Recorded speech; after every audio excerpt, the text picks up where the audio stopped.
तनाव इस कदर कि दो हिस्सों में बटा हुआ विश्व दिख रहा है। कई बार यह भी कहा गया कि भारत इस पर कुछ क्यों नहीं बोल रहा है। भारत हमेशा ही इस पक्ष में रहा है कि वो हर गुट के साथ है, अपनी राष्ट्रीय नीति को लेकर के, अपने राष्ट्रीय हितों को लेकर के हर गुट के साथ है, लेकिन अपनी स्वायत्तता, रणनीतिक स्वायत्तता का कभी भी हम उस पर कंप्रोमाइज़ नहीं करेंगे।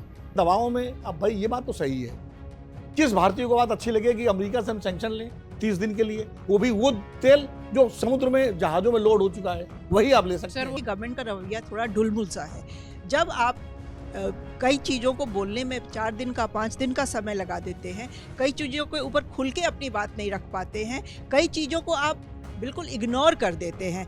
इस बार जो क्राइसिस हो रही है ईरान पे हमले के बाद से, उसमें गवर्नमेंट कई चीज़ों को इग्नोर कर रही है, और वो क्यों इग्नोर कर रही है उसकी वजह हमें समझ में नहीं आ रही है। देश में इतना कट्टरवाद पनपता है और जो लिबरल मुसलमान है उन बेचारों की आवाज दब जाती है और फंडामेंटलिज्म इससे बढ़ता है।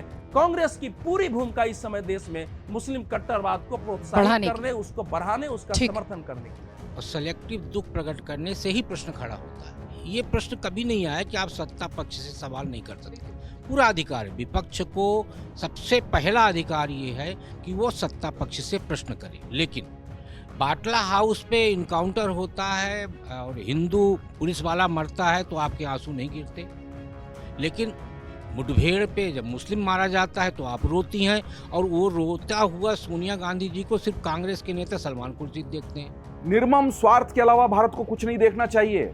किसी के कहने पर न जारी करना चाहिए बयान, न किसी के कहने पर रुकना चाहिए। सिंदूर ने बता दिया कि इस दुनिया में हम अकेले खड़े हैं और अपनी शक्ति के दम पे खड़े हैं, और वो शक्ति सिर्फ इसलिए है कि हमको हमारा हित देखना और निर्मम तरीके से देखना है।